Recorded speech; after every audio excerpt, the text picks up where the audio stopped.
દાન આપે છે માનનીય શ્રી અરવિંદજી કેજરીવાલ।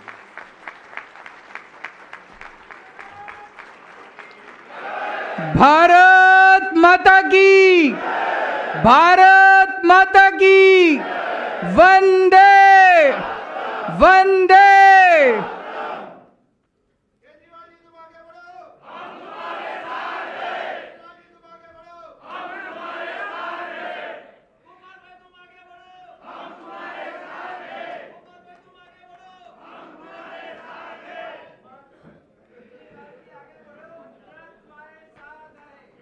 आप सबका बहुत बहुत शुक्रिया। इतनी बड़ी संख्या में आज इस हॉल में वकील साथी मौजूद हैं। आप सब लोग आए, समय निकाल के, अपना कीमती समय निकाल के। मैं तहे दिल से आप सब लोगों का शुक्रिया अदा करता हूं। वकील बहुत पावरफुल होते हैं, बहुत शक्तिशाली होते हैं, और सारे वकील अगर इकट्ठे हो जाएं और ठान लें तो किसी भी पार्टी को जिता सकते हैं और किसी भी पार्टी को हरा सकते हैं। ये मैं अनुभव से बोल रहा हूँ। जब हम अपना पहला चुनाव लड़े थे दिल्ली में, तो कुछ ऐसा संयोग बना कि भारतीय जनता पार्टी ने दिल्ली में किरण बेदी को अपना सीएम कैंडिडेट डिक्लेयर कर दिया। किरण बेदी से वकीलों का कोई पुराना लफड़ा था।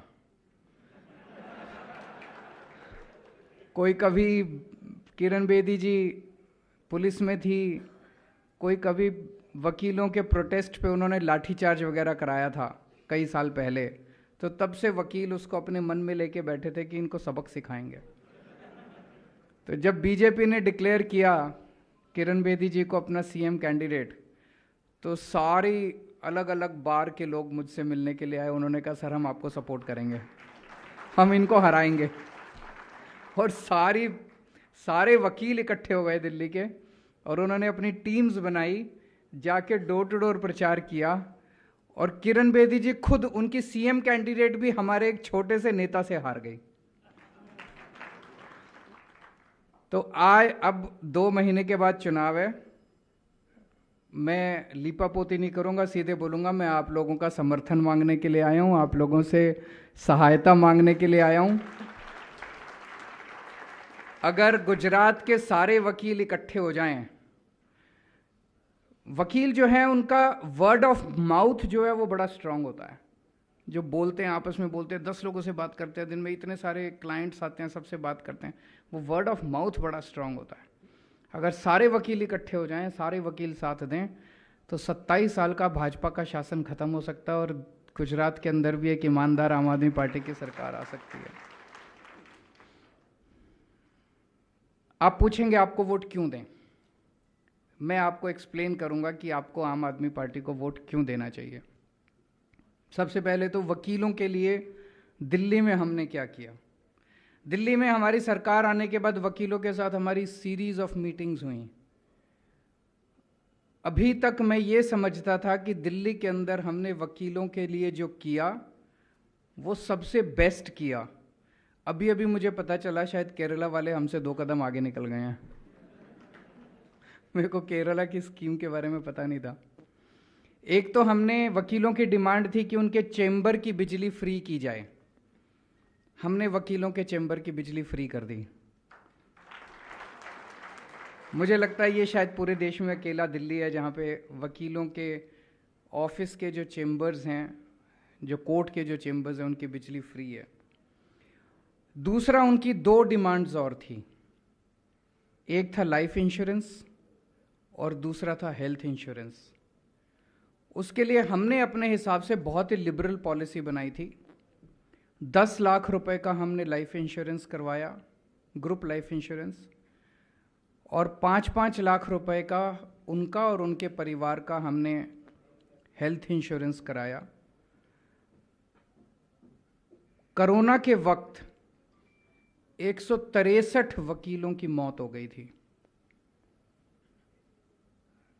बड़े दुख की बात है, लेकिन हर परिवार को हमने इंश्योर किया। 10-10 लाख रुपया मिला, 16 करोड़ रुपए हमने इंश्योरेंस कंपनी से उनके परिवार को दिलवाए। ढेरों वकील बीमार हुए कोरोना के वक्त। सरकार ने जो किया वो तो अलग था, लेकिन हेल्थ इंश्योरेंस की वजह से 2888 वकीलों ने हेल्थ इंश्योरेंस का फ़ायदा उठाया और लगभग 15 करोड़ रुपए वकीलों को और उनके परिवार को हेल्थ में, बीमारी में उन लोगों को फ़ायदा हुआ। अभी जो जो डिमांड्स आई हैं मेरे पास, एडवोकेट प्रोटेक्शन एक्ट ज़रूर करेंगे, बिल्कुल करेंगे। कई सारे लोगों ने कहा इसलिए, और आपके साथ आप लोग बता रहे हैं कि उसका ड्राफ्ट ऑलरेडी रेडी है। उसको ड्राफ्ट को और अगर स्ट्रेंथन करने की ज़रूरत हुई उसको और स्ट्रेंथन करेंगे। और केवल मुझे लगता है कानून पास करने से नहीं होगा, उस कानून को पुलिस मशीनरी के साथ भी स्ट्रेंथन करना पड़ेगा। तो जो भी व्यवस्था बनाने की ज़रूरत है, ये दुर्भाग्यपूर्ण है कि वकीलों के ऊपर और डॉक्टर्स के ऊपर काफ़ी अटैक होते हैं। जब भी कोई उनसे सेटिस्फाई नहीं होता तो उनके ऊपर अटैक होते हैं। इसको बंद होना चाहिए, ये पूरी की पूरी प्रथा बंद होनी चाहिए। तो एडवोकेट्स के प्रोटेक्शन के लिए कानून लाया जाएगा और पूरी व्यवस्था बनाई जाएगी। एक है, नए एडवोकेट्स को 5-5 हज़ार रुपये मिलना चाहिए। केरला ऐसा देता है। मैं केरला की स्कीम को स्टडी करूँगा, ये वहाँ पे भी डिमांड थी। केरला की स्कीम को स्टडी करूँगा और उसकी स्कीम को स्टडी करने के बाद आपको एश्योर करता हूँ कि उनसे बेहतर स्कीम आपके यहाँ लागू करेंगे।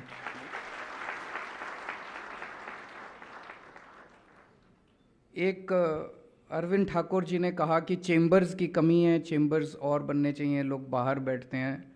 ज़रूर और चेंबर्स बनाएंगे।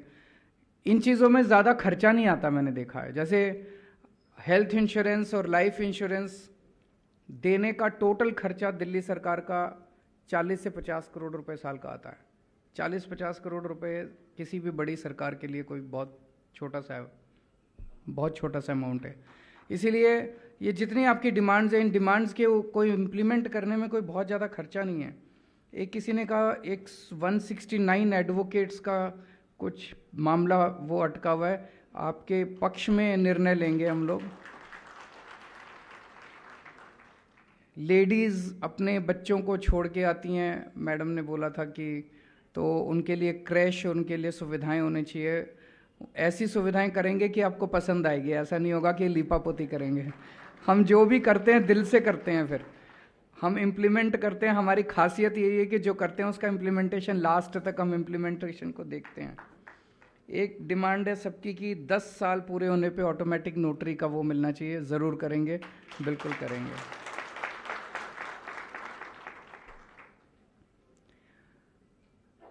एक मेरे मन में पीड़ा रहती है, और चूंकि आप सब वकील हैं, पढ़े लिखे लोग हैं, आपके साथ वो शेयर कर सकता हूँ। मैं गुजराती बहुत ज़्यादा नहीं समझता, लेकिन मैं सुन रहा था, ईशुदान भाई ने उसको थोड़ा सा आपके सामने रखा था कि आज़ादी के 75 साल हो गए। 75 साल किसी भी देश के इतिहास में कोई बहुत लंबा पीरियड नहीं होता, लेकिन कोई बहुत छोटा पीरियड भी नहीं होता। इन 75 सालों में कई देश हमसे आगे निकल गए। हम पीछे क्यों रह गए? हमारे में क्या कमी है? इंडियंस में क्या कमी है? मैं हमेशा कहता हूं कि जब भगवान ने सृष्टि बनाई, इंसान को बनाया, तो सबसे इंटेलिजेंट और सबसे मेहनती लोग उसने भारत में बनाए। इंडियंस सबसे इंटेलिजेंट हैं। आप पूरी दुनिया में कहीं उठा के देख लो, ये कंपनी, वो कंपनी, मल्टीनेशनल कंपनीज जितनी हैं, ऊपर नंबर 1, 2, 3 कहीं ना कहीं आपको एक इंडियन बैठा हुआ मिलेगा। हमारे देश के अंदर सिस्टम इतना खराब है कि हमारे देश में आते हैं तो सब गड़बड़ हो जाता है। हम पीछे क्यों रह गए? भगवान ने इंडिया को देने में कोई कसर नहीं छोड़ी। जब भगवान ने पृथ्वी बनाई तो सबसे खूबसूरत जगह भारत को बनाया। सोने की चिड़िया, पहाड़ दिए, नदियां दी, जड़ी बूटियां दी, सारी फसलें दी, सारे मिनरल ओर्स दिए, समुद्र दिया। क्या कसर छोड़ी भगवान ने? कोई कसर नहीं छोड़ी। फिर हम पीछे क्यों रह गए? हमारे बाद कई देश हमारे बाद आज़ाद हुए, वो हमसे, सिंगापुर 15 साल बाद आज़ाद हुआ, वो हमसे आगे निकल गया। जापान सेकेंड वर्ल्ड वॉर में तहस नहस हो गया था, वो हमसे आगे निकल गया। जर्मनी सेकेंड वर्ल्ड वॉर में हमसे तहस नहस हो गया था, वो हमसे आगे। हम पीछे क्यों रह गए? हमारे में क्या कमी है? मुझे यह लगता है कि एक चीज ऐसी है, बहुत कुछ करने की जरूरत है।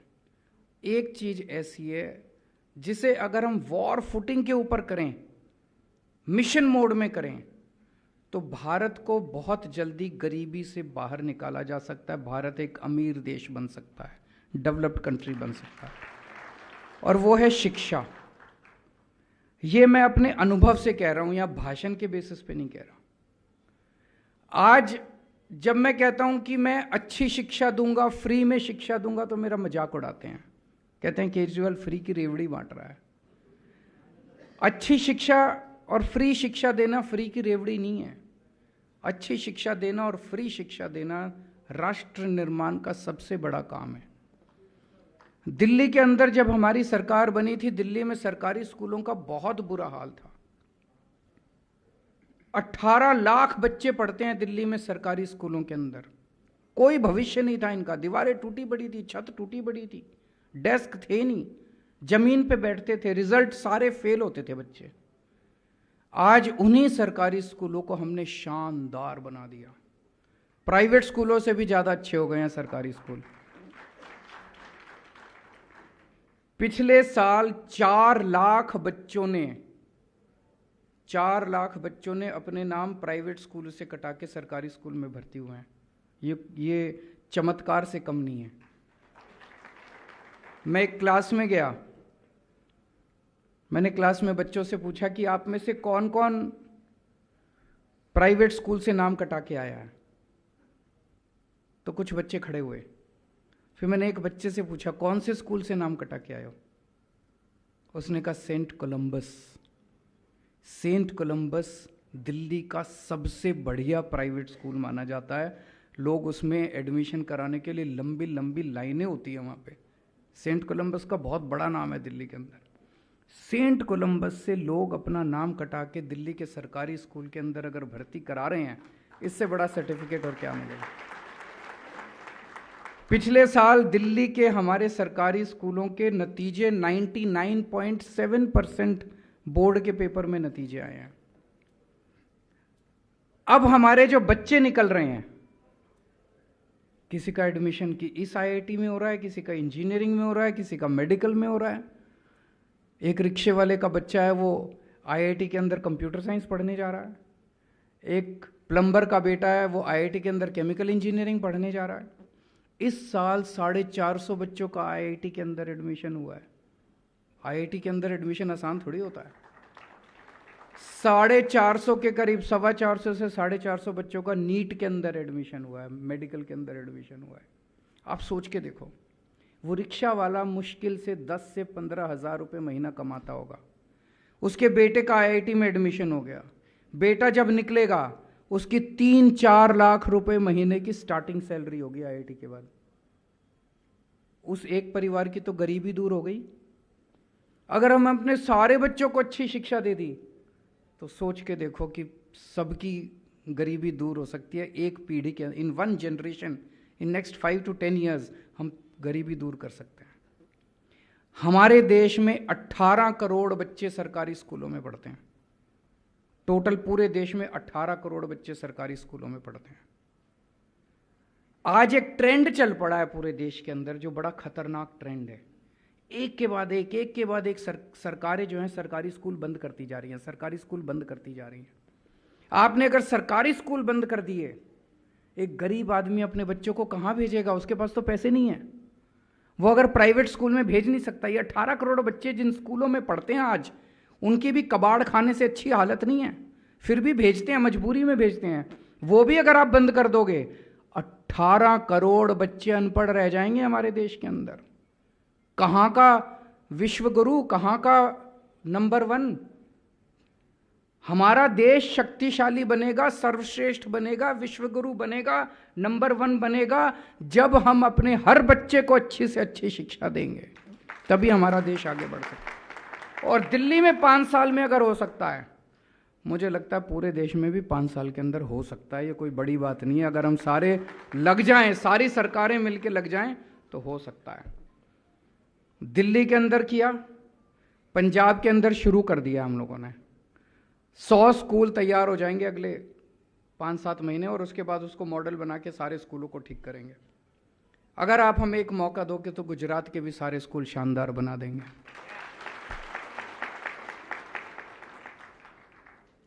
मैं जानता हूं यहां जितने लोग बैठे हैं वो सक्षम हैं, उनके पास उतना पैसा, आपके सबके बच्चे प्राइवेट स्कूलों में पढ़ते होंगे। प्राइवेट स्कूलों को भी ठीक करेंगे।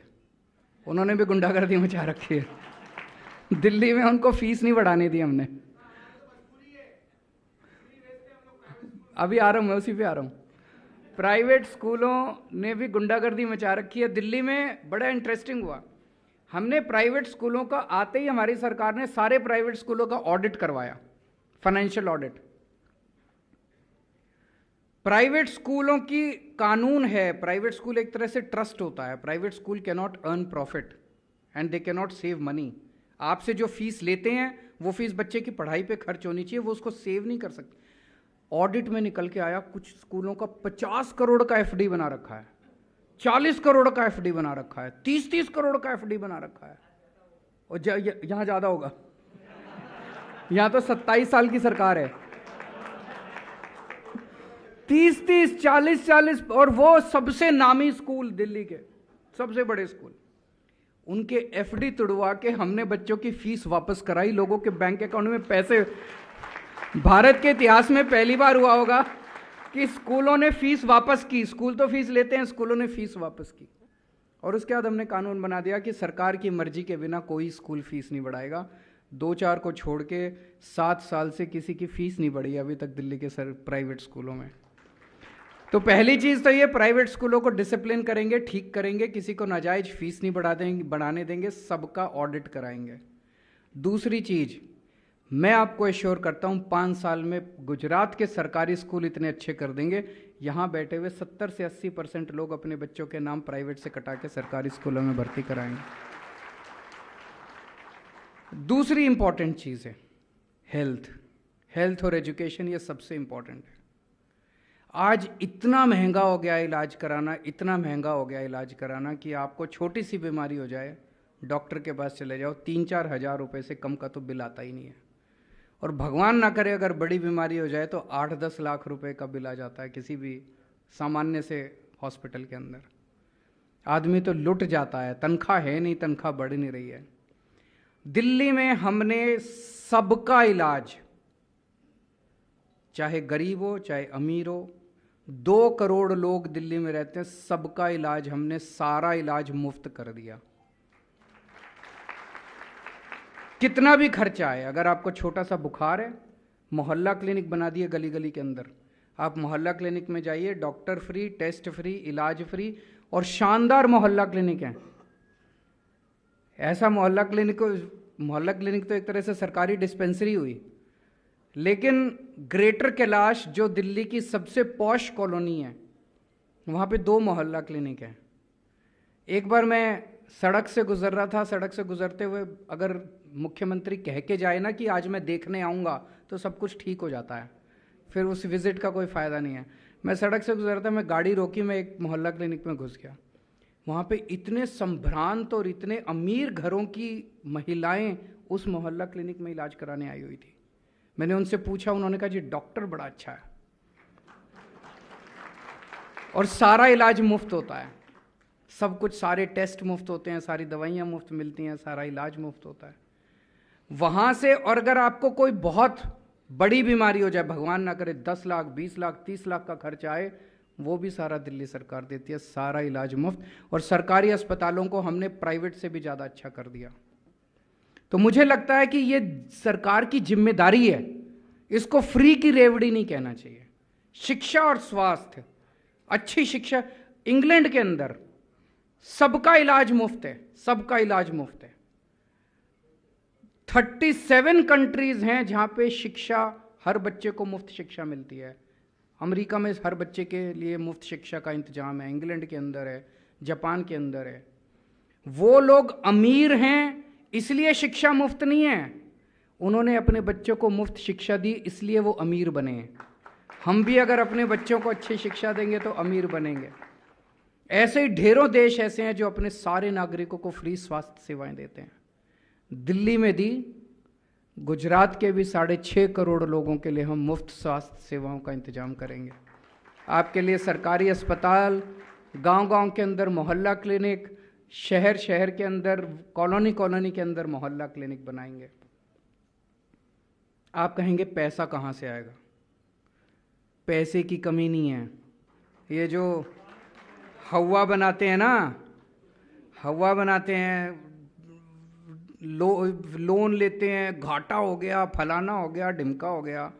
पैसे नहीं है सरकार के, बहुत पैसे हैं। इनको अपने लिए हवाई जहाज खरीदना हो तो पैसे हैं, इनको अपने लिए बंगला बनाना हो तो पैसे हैं, गाड़ी बड़ी लेनी हो तो पैसे हैं। जनता कुछ भी मांग ले तो पैसे नहीं है। हैं जी?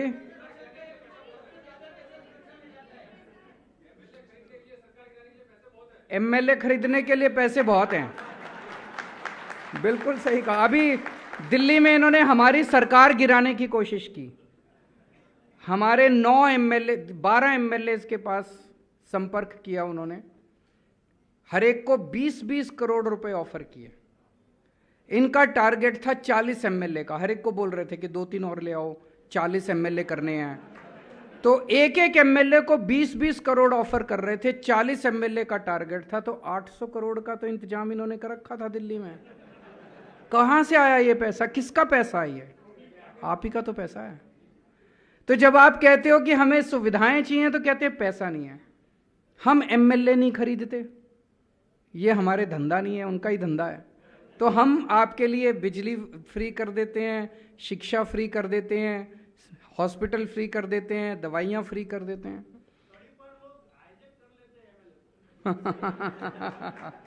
तो भ्रष्टाचार खत्म करेंगे। भ्रष्टाचार खत्म करने से इतना पैसा बचेगा, इतना पैसा बचेगा। और भ्रष्टाचार, आज एक ही पार्टी है पूरे देश के अंदर जो कट्टर ईमानदार पार्टी है। अभी आप लोगों ने सुना होगा पंजाब के अंदर हमारा अपना एक मिनिस्टर, उसकी रिकॉर्डिंग निकल के आई कि वो किसी से पैसे मांग रहा था। भगवंत मान ने आप देखा ना ताव, उसने उसको सीधे जेल भेज दिया, हमारे अपने मिनिस्टर को। ये कभी अपने वालों पे कोई एक्शन नहीं लेते, दूसरे वालों पे सीबीआई ईडी कराते हैं। हमने पहले अपने वाले को भेजा कि हम भ्रष्टाचार बर्दाश्त नहीं करते, हमारा भी कोई भ्रष्टाचार करेगा तो उसको जेल भेजेंगे। आज दिल्ली के अंदर और पंजाब के अंदर किसी भी सरकारी दफ्तर के अंदर कोई भी काम बिना पैसे के होता है। आपको चाहे लाइसेंस बनवाना है, आपको चाहे राशन कार्ड बनवाना है, आपको बिजली का कनेक्शन लेना है, आपको पानी का कनेक्शन लेना है, आपको पेंशन लगवानी है, कोई भी काम कराना है, आपको कोई किसी को रिश्वत देने की ज़रूरत नहीं है, बिना पैसे के काम होता है। तो भ्रष्टाचार मुक्त शासन देंगे, बहुत पैसा बचेगा। अभी 3.5 लाख करोड़ का कर्जा है गुजरात के अंदर। 5 साल दे दो, इन 5 साल में। पहले दिल्ली पे भी बहुत कर्जा था। आज पिछले साल की सीएजी की रिपोर्ट आई है, उस रिपोर्ट में लिखा है कि दिल्ली पे अब एक भी पैसे का कर्जा नहीं है और दिल्ली का बजट नफे में आ रहा है, पॉजिटिव बजट आ रहा है। ये फायदा है पढ़ा लिखा आईआईटी के इंजीनियर को सीएम बनाने का।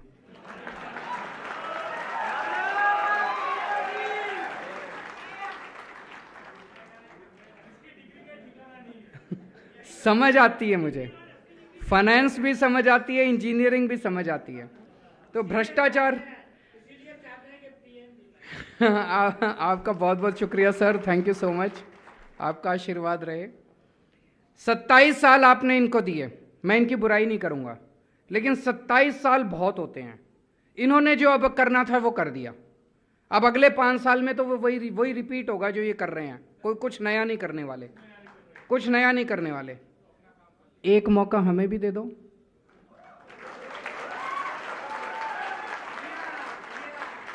एक मौका दे के देख लो। बदलाव तो होना ही चाहिए ना, चेंज तो होना ही चाहिए। अगर 5 साल में जो जो बातें मैं कह रहा हूं वो मैं नहीं करूंगा, मुझे लात मार के भगा देना, गुजरात में घुसने मत देना अगली बार। एक मौका दे दो। पिछली बार दिल्ली के चुनाव में मैंने कहा था 2020 में अभी जो चुनाव हुआ, मैंने दिल्ली की जनता को कहा था, मैंने कहा 5 साल में अगर मैंने काम ना किया हो आपके लिए, मुझे वोट मत देना। ये कहने के लिए जिगरा चाहिए। ये लोग क्या करते हैं, हर 5 साल बाद आते हैं, कहते हैं एक मौका और दो। इनके मौके पूरे ही नहीं होते, जिंदगी बीत जाती है, हर 5 साल के बाद आके कहते हैं एक और दे दो, बस एक और दे दो। हम कहते हैं पिछले 5 साल में अगर काम नहीं किया तो हमें। आज मैं आपके सामने बड़ा स्टेटमेंट देके जा रहा हूं। आपके दिल्ली में दोस्त होंगे, रिश्तेदार होंगे, चाहे किसी भी पार्टी के हो, मैं चैलेंज करता हूं, आप उसको फोन करके पूछ लेना क्या केजरीवाल अच्छा काम कर रहा है। अगर वो कहे नहीं कर रहा, मुझे वोट मत देना गुजरात में। दिल्ली की जनता खुश है हमसे, दिल्ली की जनता प्यार करती है हमसे। एक टाइम ऐसा था जब वकील जो हैं दिल्ली के 70-80% वकील जो हैं वो भाजपा के लॉयल थे। आज दिल्ली के 70-80% वकील जो हैं वो केजरीवाल के साथ हैं। वो हमें प्यार करते हैं क्योंकि हम उनका ख्याल रखते हैं। हैं जी, हाँ आप भी प्यार करते हैं। Thank you so much. आप सब लोगों का बहुत बहुत शुक्रिया। एक ही रिक्वेस्ट है, मीडिया बहुत कुछ दिखा नहीं पा रहा, उनकी मजबूरी है।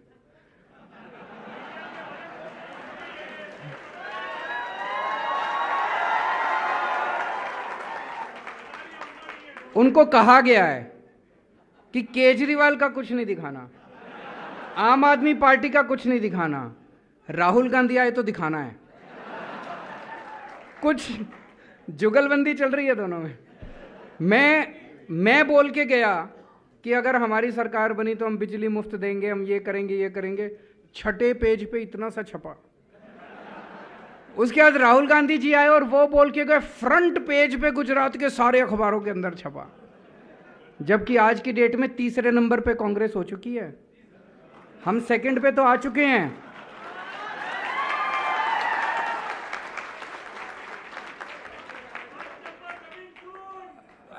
अभी आज की डेट में जो सर्वे आ रहे हैं, हम ऑलरेडी 2nd पे आ चुके हैं। 2 महीने हैं चुनाव के, 1st पे आएंगे और बम्पर आएंगे 1st के ऊपर।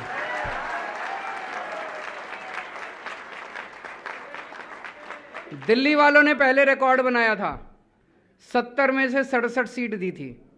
फिर पंजाब ने रिकॉर्ड बनाया, 117 में से 92 सीट्स दी थी। अब गुजरात दोनों का रिकॉर्ड तोड़ने वाला है। भारत माता की।